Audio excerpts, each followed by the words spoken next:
Greens Ranger fans, I'm Bryan Montgomery, joined today by head coach Brandon Hickman, Jesuit returning back to Post-Dale Stadium for the Week 2 matchup against the DeSoto Eagles. Coach, what a solid way to start the season against Arlington, a very talented team, state-ranked.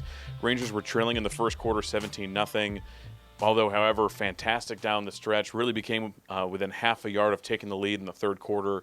You've had some time to digest the film. What were some of the things that you liked in that matchup against the Colts? Well, I mean, we saw a lot of good things out of the kids. I thought we played really well. We got off to a slow start. That was tough. We had a few guys that was their first varsity starts, and but I thought the attitude was great, the energy, the effort. We got down 17-0. Things looked a little bleak there, but then our kids pushed back. And started making things happen. We got a turnover. I thought that was big. Mitchell Campbell's sack kind of sparked the team a little bit, and then we were able to get back in the ball game there right before halftime. And then I think one of the big key components of the effort behind that team was the performance that we saw from the wide receiving core. Wyatt Garrett with over 100 yards and 2 touchdowns. Jonathan Paredes with a touchdown. Christian Alako taking a five-star recruit out of the game in Jahari Rogers. And then the combination of Jake Taylor, Kyle Heckel, Charlie Cook all playing massive roles. Talk about that wide receiving core and how it felt to see that team, that unit, really excel in their first action of the season. Wyatt and Paredes were JV players for us last year, and they got great reps last year as juniors on the JV, and it prepared them for this season. They both played great. They both were very active in the passing game. I know Wyatt went up and made some big catches there that were huge for us. And then Alako, I thought, did a good job of kind of taking Rogers out of the game. We really didn't throw over there a whole lot. But Alako ran really hard, crisp routes, and Rance was able to connect on some things. And once Wyatt caught that touchdown in the second quarter, I felt like that kind of got us a little momentum going there, and the kids loosened up, and we started playing Jesuit football. And then Jack Barton on the defensive end started off the season as one of the members of that defensive backfield. We talked about that last week, moved up to linebacker for this game and responded by having another double-digit tackle performance, forced a big fumble early in the first quarter. Having a player like that, one of the captains on this team, I think that his performance speaks for what that entire defense showed in that first game, the willingness to step up when needed. Absolutely. I think him moving down to linebacker, Coach Woods made that move a couple weeks ago, and I think that's a great spot for him, able to get in the mix. Jack is kind of an old school player as far as a real hard nose, which we want, and he's always active around the football. He played a great game the other night, also put pressure on the quarterback a couple times. We almost had an interception off the pressure that he brought up the middle.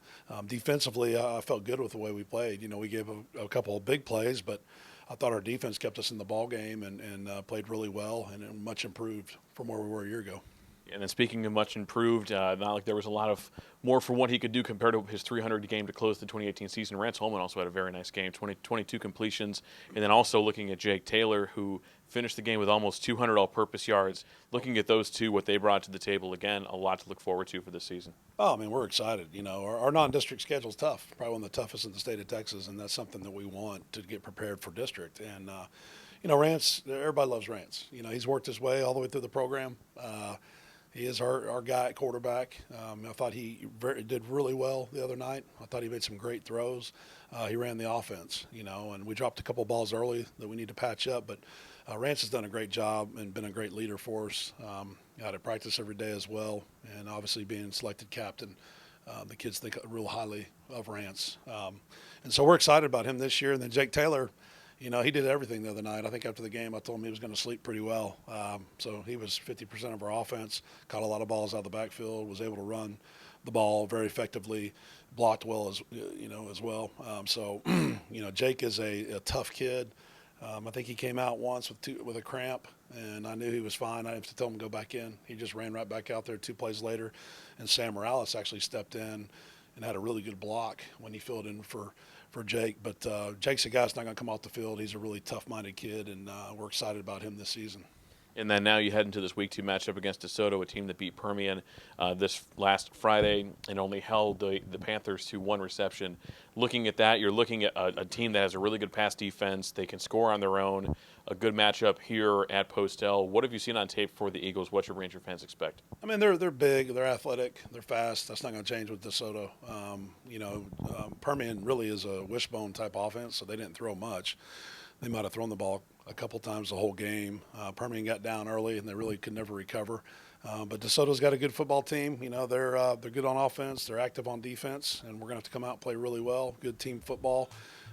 You know, I think our kids are excited about the challenge, and get us prepared and ready, like I said, for district. And you know, Claude Mathis is now the new head coach at DeSoto, and he's been there before. And you know, he's got a good program and runs a great program, solid program. But our guys are excited about the matchup. We're excited about the challenge. We've had a great week of practice, and looking forward to seeing us play Friday. Well, Coach, thank you so much for joining us, and best of luck to you this upcoming Friday. Again, the Rangers taking on DeSoto here at Post Hill Stadium, 7 o'clock kickoff. And as always, you can listen to Tom, Jack, and Chris on the radio, 770 KAAM, starting with the Legacy Texas pregame show at 6:30. As always, make sure to keep it locked into JesuitRangers.org for all of your up-to-date Rangers info.